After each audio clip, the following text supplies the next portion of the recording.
वाह वाह अक्षरा बहू, क्या कमाल की सब्जी बनाई है। ऐसा कर, मेरे लिए तो तू 2 रोटी और सेक दे। पेट तो भर गया लेकिन मन नहीं भरा। माँ जी, लेकिन आटा तो खत्म हो गया। कोई बात नहीं, मैं अभी और आटा लगा देती हूँ।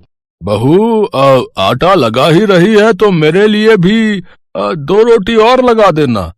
वो क्या है ना कि गर्मा गर्म रोटी का स्वाद ही अलग होता है। जी पापा जी। अक्षरा रसोई में जाती है, लेकिन वो देखती है कि उसकी देवरानी मालिनी रसोई की सफाई करके बर्तन धो रही थी। अरे मालिनी, तुमने चकला बेलन सब धो दिए क्या?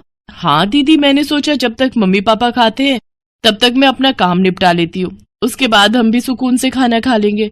फिर उसके बाद के बर्तन तो नहीं धोने होंगे ना? हाँ, लेकिन अभी मम्मी जी और पापा जी को 2-2 रोटी और खानी है। क्या? लेकिन अभी तो मैं सबसे पूछ कर आई थी तो उन्होंने मना कर दिया था, और अब 2 मिनट में फिर रोटी मांगने लगे। हाँ, आटा भी फिर से लगाना पड़ेगा और किचन की सफाई और बर्तन फिर से धोने होंगे। कभी कभी तो मुझे लगता है ना कि ये रसोई नहीं ढाबा है, ढाबा जो हर वक्त चलता ही रहता है। अरे बहू, अभी तक रोटी बनी नहीं क्या? पता नहीं दोनों सारा दिन क्या करती रहती हैं। 2-2 बहुएं हैं, फिर भी खाना टाइम से नहीं मिलता है। जब देखो दोनों आपस में गुटरगू करती रहती हैं। भाभी, मुझे और चावल खाने हैं, 1 कटोरी ला दो ना। लेकिन रेखा, चावल तो सारे खत्म हो गए, जो भी थे पापा जी और तुम्हें दे दिए। ऐसे कैसे खत्म हो गए? पूरा 1 क्विंटल का कट्टा रखा है स्टोर रूम में, और तुम मेरी बेटी को 1 कटोरी चावल देने से भी मना कर रही हो। देखा माँ, भाभीयों के राज में तो खाने को भी तरसना पड़ रहा है। अब यहाँ खड़े खड़े मेरा मुंह क्या देख रही है? जा जल्दी से कुकर में 1 सीटी लगवा दे। चावल तो कुकर ने बनाने हैं, तूने थोड़ी ना। अक्षरा गुस्से में रसोई में जाती है। अरे मालिनी, ला कुकर भी इधर दे। दीदी, मेरा क्या फायदा हुआ बर्तन धोने का? आप एक एक करके फिर सब ले रही हो।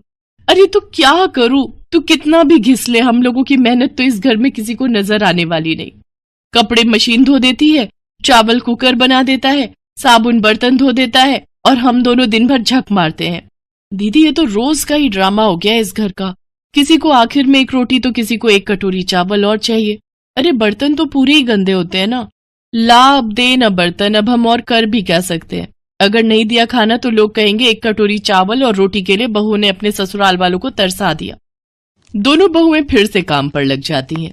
इसी तरह वो दोनों सारा दिन किचन में ही लगी रहती, जिस वजह से वो ना तो ठीक से अपने बच्चों की पढ़ाई पर ध्यान दे पाती और ना अपने पतियों के कपड़े समय से प्रेस कर पाती।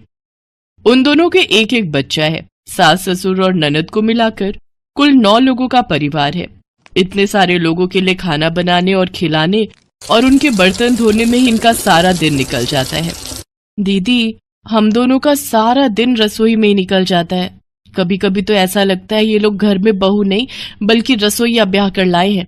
बात तो तेरी एकदम सही है, सारा दिन ठूस ठूस कर कद्दू की तरह बनते जा रहे हैं। अरे घर में 2-2 बहुएं पकाने के लिए, इसका मतलब ये थोड़ी ना कि तुम 4 दिन का राशन 1 दिन में ही खा जाओ। और तो और अब तो बच्चे भी बड़ों की देखम देखी करने लगे हैं। मालिनी, अब हमारा भी बेशरम बनने का वक्त आ गया है। इनकी अकल ठिकाने लगाने का ना मेरे पास एक आइडिया है, जरा कान इधर तो दे। अक्षरा अपनी देवरानी मालिनी को सारा प्लान समझा देती है। फिर अगले दिन सुबह की चाय में वो ढेर सारा मीठा डालती है और फिर चाय पीने के बाद अपनी सास से कहती है, मम्मी जी लाइए जरा मैं आपका शुगर नाप दूं। लेकिन बहू, मुझे क्या हुआ है? हुआ नहीं है तो हो जाएगा। ये देखिए आपका शुगर कितना बढ़ा हुआ है। मैं अभी डॉक्टर को बुलाकर आपका सारा हेल्थ चेकअप करवा देती हूँ, कहीं आपको कुछ हो गया तो। अरे शुभ शुभ बोल मरे मेरे दुश्मन। अच्छा तू डॉक्टर को बुला ले, लगे हाथ तेरे पापा जी का भी चेकअप करवा लेंगे। कुछ देर बाद डॉक्टर घर आता है। अरे माता जी, अपने वजन पर कंट्रोल कीजिए, नहीं तो ये शुगर आपकी जान लेकर छोड़ेगा। और अंकल जी, आपका वजन तो और दुगनी तेजी से बढ़ रहा है। आपको अपने खाने पर कंट्रोल करना है और 2 रोटी से ऊपर नहीं खानी। हे भगवान, ये डॉक्टर तो हमारे खाने के पीछे ही पड़ गया। माता जी, आपको बुढ़ापे तक स्वस्थ रहना है और पोते पोतियों को बड़े होते देखना है, तो खाना तो कंट्रोल करना ही पड़ेगा ना। नहीं नहीं, मुझे इतनी जल्दी नहीं मरना। बहू, तू ना आज से मेरे लिए 2 ही रोटी बनाना। डॉक्टर उन सबका ब्लड सैंपल ले जाता है और शाम को रिपोर्ट लेकर आता है। माता जी, मैंने कहा था ना आपको शुगर है। अब से आपको चावल आलू और मीठा नहीं खाना है। और बाबूजी, आपको भी कोलेस्ट्रॉल की दिक्कत है, इसलिए आपको भी अपने खाने पर अब से ध्यान देना है। और रेखा, तुम्हारा भी वजन उम्र के हिसाब से ज्यादा है, इसलिए तुम्हें भी अपने खाने पर ध्यान देना होगा। अभी तो तुम्हारी शादी भी नहीं हुई, तुम्हारे शरीर को तो अभी कई बदलावों से गुजरना है। डॉक्टर ये कहकर वहां से चला जाता है। शाम को सब खाने की टेबल पर बैठते हैं तो रेखा कहती है, भाभी 2 चम्मच चावल लाना। तो ये लो रेखा, 2 चम्मच चावल। आप तो सच में 2 चम्मच लाई हो। हाँ तो इस घर की बहू हूँ, सबका ध्यान रखना मेरी जिम्मेदारी है। बहू, मुझे बस आधी रोटी और देना।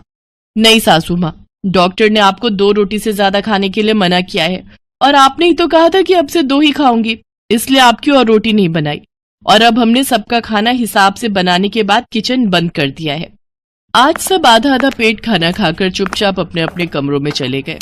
तो वहीं दोनों बहुओं ने भी आज पहली बार समय पर खाना खाया और फिर अपने कमरों में चली गई। अक्षरा के इस आइडिया से सबकी आदत और सेहत में काफी सुधार आ गया था। सास ससुर और रेखा वॉक पर जाते, अपनी डाइट पर कंट्रोल करते और खुद के खाने पर ध्यान देते। अक्षरा के उस आइडिया में डॉक्टर भी शामिल था। दरअसल वो डॉक्टर और उसकी वो रिपोर्ट दोनों ही झूठी थी। वैसे तो कहते हैं कि झूठ बोलना पाप है, लेकिन अगर उस झूठ से किसी का भला हो तो उसमें कोई बुराई भी नहीं है।